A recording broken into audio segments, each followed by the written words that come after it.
It's time to shuffle the pack. I'm making moves up top with 3 free transfers. Welcome to my early thoughts for Game Week 10. Hope you guys are well and you had a good Game Week 9. It feels like if you owned one of 3 players, Joe Rodon, Brian Mbeumo, or Mickey van der Ven, you had a big green arrow.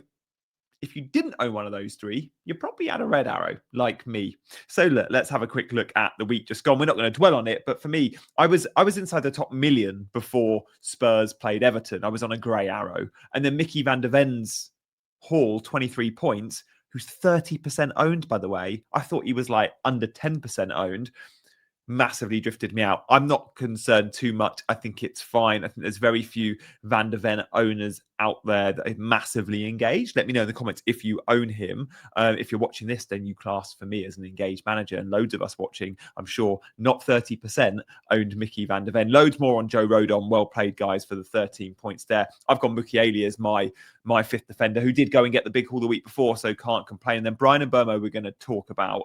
I didn't have any attacking returns from my attackers other than Minter. Minter's 5 felt good this week. Haaland blank for only the 2nd time this season, and Salah actually outscored him. And then no real big points in defence either, like Senesi fine, and then obviously Gabriel. But does everyone own him? You might be surprised at my rank there. We can see on live FPL, only 50% owned Gabriel at my rank, which feels a little bit bonkers. Feels a bit bonkers indeed. In fact, let's just talk about Gabriel. I don't like using the term must-have. I think it's a dangerous term to use in a game full of hundreds of players when you can only have 15. At times last season, I would have, and we get asked all the time as content creators, name your 3 must-haves or whatever. And it's like, I always swerve that question if I can. But right here, right now, and I always try and assess it, who are the must-haves right now in the game? And I remember points last year for a long period, like Mo Salah was a must-have.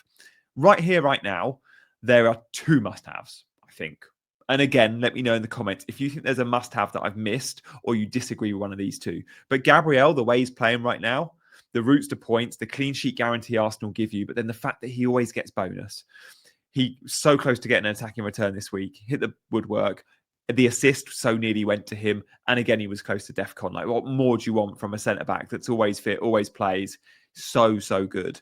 But then obviously Erling Haaland, like 68% of managers there seeing the Haaland blank, but you can't complain because 1, everyone has him, and 2, he's giving you enough points. I think these 2 right here, right now, are the only 2 must-haves in the game.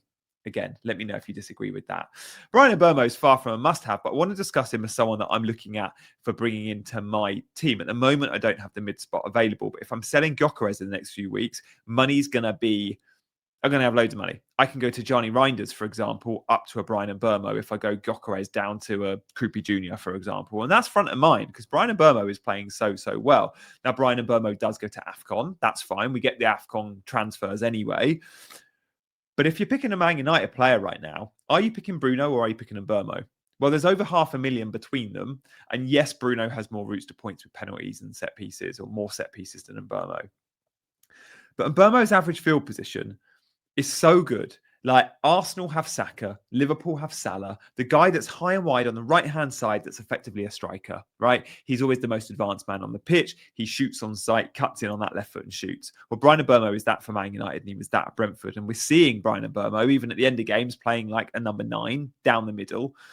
He's such a good finisher. He's the best finisher, I think, at Old Trafford, and he's going to get goals galore. He's a midfielder in FPL.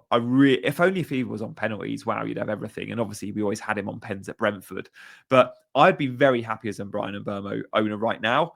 And am I looking to buy him this week? Probably not. Am I looking to buy him before AFCON so I still get a good stretch of fixtures?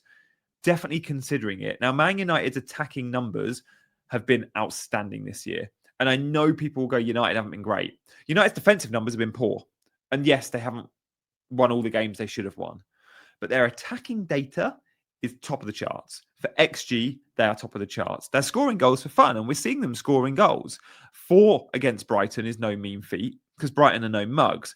Now, the fixtures read, Forest away, tough entry point against Sean Dyche at City Ground. Then it's Spurs away, again, not great. I quite like the run from 12. Everton at home.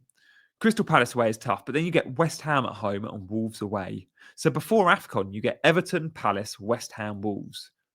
could be a nice little 4-game stretch. And again, managers will be veering away from Mbeumo given the fact he's going to AFCON, but doesn't worry me too much knowing we're going to get the free transfers. Of course, you can roll those transfers and save them for later.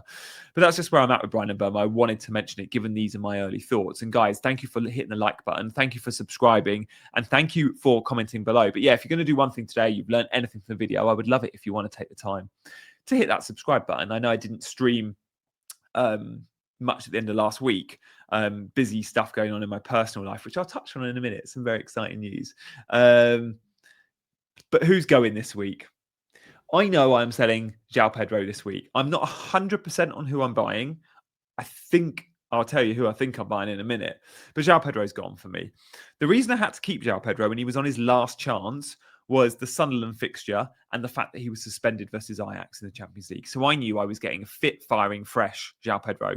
One, I still think he might be playing injured. Two, he's not shooting. The Joao Pedro shot numbers are scary. So in the last 6 game weeks, Joao Pedro's had 3 shots. Joao Pedro, not on target, just 3 shots. Joao Pedro's are averaging half a shot a game. We don't think he's on pens. When Palmer's out, we think it will be Enzo. We've seen it already. Liam Delap could be back in this team soon, which is going to be good for Joao Pedro. But at the same time, I cannot ignore the points we've had in the last 5. A 2, a 2, a 2, a 2, and a 2. Now, the next 5 fixtures are fine. Tottenham away is going to be tough. Tottenham defence is very good. Wolves and Burnley, 2 great fixtures. He could sting you in those fixtures. But maybe we're punting in a different direction in those games. Maybe we're buying Enzo. Maybe we're buying Liam Delap for Burnley or even for Wolves. Let's see when he's back because it's rumoured he could be back at the weekend. So I'm not discounting Chelsea attackers. But I think Joao Pedro, who's clearly playing with some sort of concern and injury, didn't play and get called up for Brazil, remember, 2 weeks ago. I think we swerve him right now. Guys, if you want to know more about all the data on Joao Pedro, check out the Scout members area. QR code on screen. And we're just going to put on my mini league code OAD0FX for those that haven't joined my mini league and you want to. Come play. Come have a look. So look, who could come in for Joao Pedro? I mean, these are the main candidates for me. There is a 4th that I want to discuss.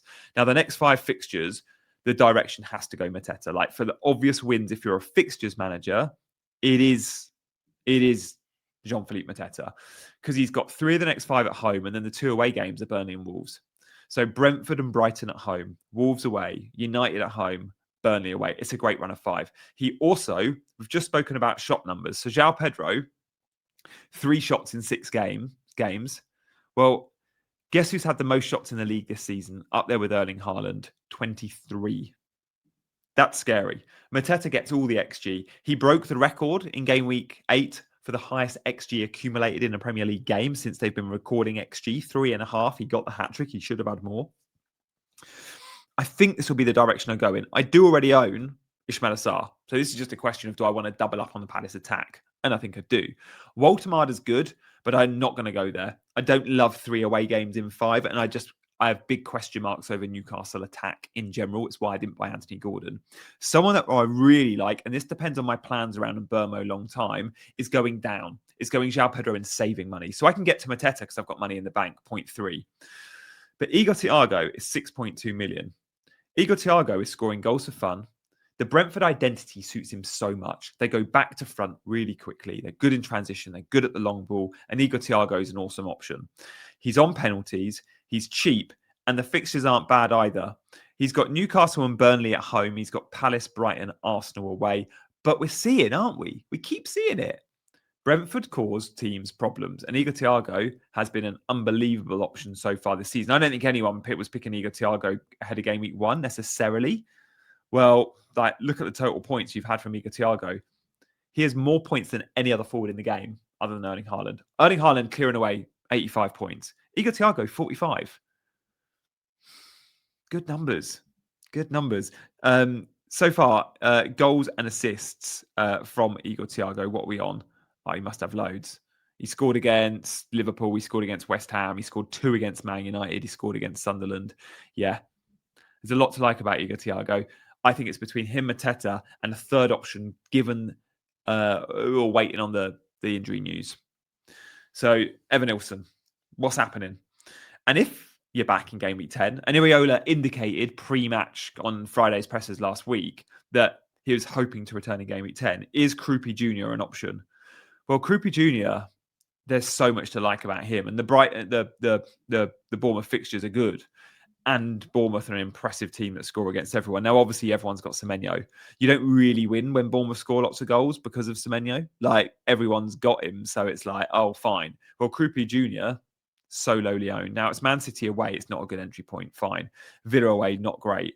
West Ham, Sunderland, Everton after that. Nice 3-game run there. West Ham, Sunderland, Everton. If Evan Nilsson was out long term, we'd all be buying him. But even if Evan Nilsson's back soon, is Krupa Jr. going to keep his spot? He could do. He absolutely could do. You can't drop an asset like him playing so well, and goals are so hard to come by in the Premier League. And actually, Evan Nilsson's never been great for goals. He's great for his stuff, work great for the team. He makes Semenyo better. He makes Kluivert better. But Krupa Jr. is a lethal finisher, Football Manager wonder kid. Yeah, I'm interested. It depends if I want a restructure. It depends if I want to be able to go Reinders up to an Mbeumo, and if I want money in the back, and I need to spend this week thinking about that. Of course, there's a lot of fixtures this week. I don't want to make my decision. And Mateta went up Sunday night. I didn't make the call. I was like, I'm probably going Mateta. Should I just do it? But no, Mateta plays midweek. All my other players play midweek. There might be other fires. Gyökeres could get injured. I might want to sell him instead of Joao Pedro. So I'm still going to wait and see. But guys, we'll see my team in a minute and how I'm set for Game Week 10, so stay tuned for that. But first, just a nod to channel members and some personal news I've got. Channel members, thank you as always for the support. If you want to be a channel member, I'm not doing a huge amount of videos at the moment because of what's going on in my personal life, but I am doing members-only content still. So if you want to see the members-only stuff, you can join, click below, and you can view it all as a squad member. I had a little baby boy at the weekend. My wife... by C-section on Friday, and the recovery's been tough for her. It's our second child. She was an absolute trooper. Going through cesarean C-sections, never going to be comfortable for the post, during, but also post.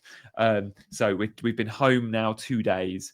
And yeah, my little boy was born. I've let my channel members know his name, and yeah, guesses below, guys. I've not put it out on social media yet, and I wanted to say to my YouTube audience and post this picture on YouTube before Instagram or Twitter, because I feel like I spend more time on YouTube than any of those other platforms. I feel like I know you guys. So yeah, his first name isn't inspired by a footballer, but he happens to have the first name of one of the footballers behind me. I'll let you guess in the comments. Channel members, you can comment below. You already know those in the WhatsApp group. But yeah, welcome to the world, my beautiful little boy who's now was born on Friday, so he's 4 days old. And yeah, sleepless nights for me and fewer videos, but more content to come this week, and that will increase certainly back to normal, I reckon, next week. But just spending quality time with him, and my daughter's on half term. She's 3, but preschool half term hasn't helped. So yeah, no sleep for me at the minute. But yeah, isn't he a beauty?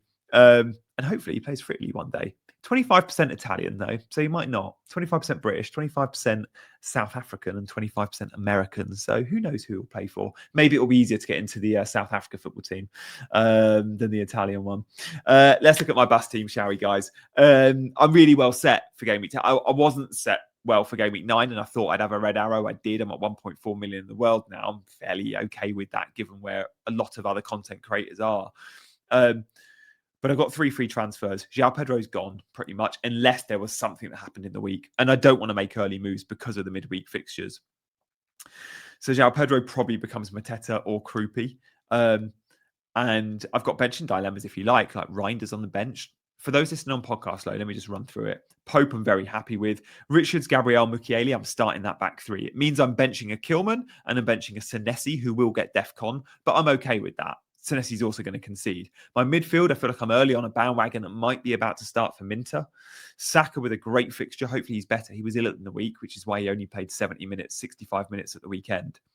Ismail Assar, great fixture. We love Palace attack. And then Semenyo, even though it's a terrible fixture versus City, that's not a bad fixture for Semenyo. Remember what he did at Anfield, right? He likes playing these good teams away from home when Bournemouth can play on transition. It's not a bad fixture at all.